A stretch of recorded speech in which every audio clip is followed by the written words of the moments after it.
안녕하세요. 리치킹덤입니다.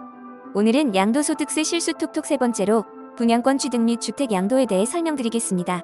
A 분양권과 B주택의 취득 및 양도에 관한 사례를 살펴보겠습니다. 구체적으로 A 분양권을 취득한 후 B주택을 6억 원에 매입하고 이후 9억 원에 매각한 경우입니다. 이 사례는 주택 양도 시 발생하는 세금 문제를 이해하는 데 중요한 배경이 됩니다.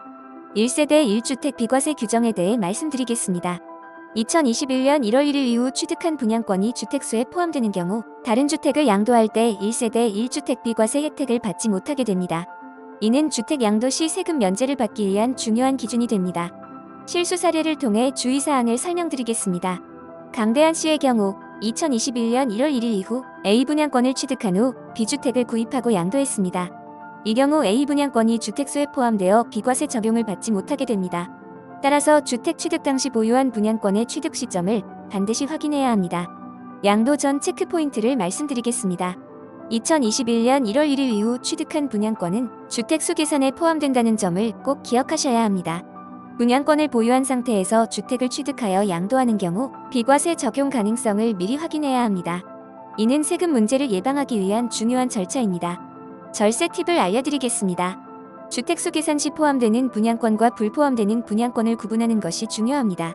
2021년 1월 1일 이후 취득한 분양권은 포함되며 2020년 12월 31일 이전 취득한 분양권은 불포함됩니다. 이러한 구분은 세금 신고 시 유리한 조건을 만들 수 있습니다. 주택수 계산 기준에 대해 설명드리겠습니다. 주택수 계산 시 포함 및 불포함 기준이 명확히 정해져 있습니다. 2021년 1월 1일 이후 취득한 분양권은 포함되고 2020년 12월 31일 이전 취득한 분양권은 불포함됩니다. 이 기준은 세금 부과에 직접적인 영향을 미칩니다. 법적 해석 사례를 말씀드리겠습니다.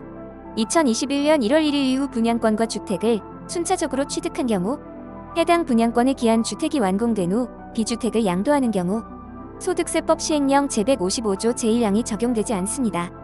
이는 비과세 특례 규정의 적용 여부에 대한 중요한 해석입니다. 분양권의 정의에 대해 설명드리겠습니다. 분양권은 주택법 등 관련 법률에 따른 주택 공급 계약을 통해 주택을 공급받는 자의 지위를 의미합니다.